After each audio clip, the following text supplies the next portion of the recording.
정몽규 대한축구협회 회장이 사선 도전을 공식화하며 후보자 등록 의사표명서 제출과 대한체육회 스포츠공정위원회에 연임 심사를 위한 서류 제출을 완료했는데요.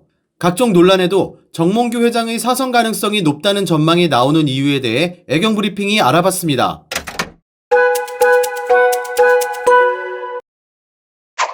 축구협회에 따르면 정 회장은 지난 2일 후보자 등록 의사표명서에 서명해 제출했는데요. 이어 같은 날 대한체육회 스포츠공정위원회에 연임 심사를 위한 서류를 제출한 것으로 알려졌습니다. 정 회장이 2일 후보자 등록 의사표명서와 대한체육회 스포츠공정위원회에 연임 심사 서류를 제출한 것을 두고 축구 관계자들은 차기 회장에 도전하기 위한 행보라고 입을 모았는데요.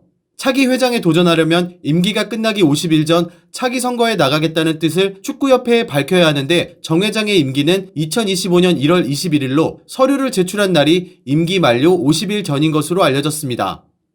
이로써 정 회장은 자동으로 직무정지 상태가 됐으며 차기 회장이 선출될 때까지 김정배 부회장이 회장직을 대행하게 됐는데요. 앞서 허정무 전 축구대표팀 감독이 출마를 선언하며 정 회장과 허 전 감독의 2파전 양상이 예상되는 가운데 이번 대한축구협회 회장 선거는 정 회장이 처음 당선됐을 때인 2013년 이후 12년 만에 선거에서 경선이 치러지게 될 전망입니다. 정 회장은 클리스만 감독과 홍명보 감독 선임 과정의 논란, 승부 조작 비리 축구인 사면 시도 등으로 축구팬과 정치권의 사퇴 압박을 받고 있는데요. 실제로 정 회장의 출마 소식이 알려지자 온라인 커뮤니티 등에는 부정적 반응이 잇따라 올라오고 있습니다. 하지만 상황적 요인이 허 전 감독보다 정 회장에게 다소 유리하게 작용할 것이란 전망이 우세한데요. 정 회장은 축구계 안팎에서 축구 행정의 불투명과 무능력을 비판받고 있지만 지난해 기준 매출 4조 1,907억 원, 영업이익 1,953억 원, 국내 시공능력평가 순위 10위의 HDC 현대산업개발 총수라는 배경은 축구협회의 재정적 여건이 팍팍할 때 든든한 뒷배가 될 것이라는 기대감이 큰 반면 허 전 감독은 재정적인 부분에 대한 방안이 구체적이지 못하다는 평가입니다.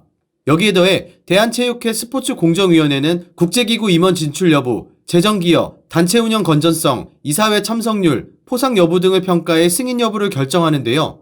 정 회장이 지난 5월 아시아축구연맹 집행위원으로 복귀해 스포츠공정위원회 심사 통과가 유력하고 무엇보다 범현대가에서 K리그 전북현대, 울산 HD, 부산 아이파크와 여자실업축구 인천현대제철 등 남녀구단 4개를 보유하는 등 탄탄한 지지 기반을 갖추고 있어 허 전 감독과의 경쟁에서 우위를 점하고 있다는 평가입니다.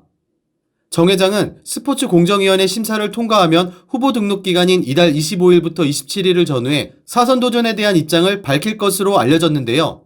차기 대한축구협회 회장 선거는 내년 1월 8일 열리며 새 회장 임기는 내년 1월 22일 시작될 예정입니다.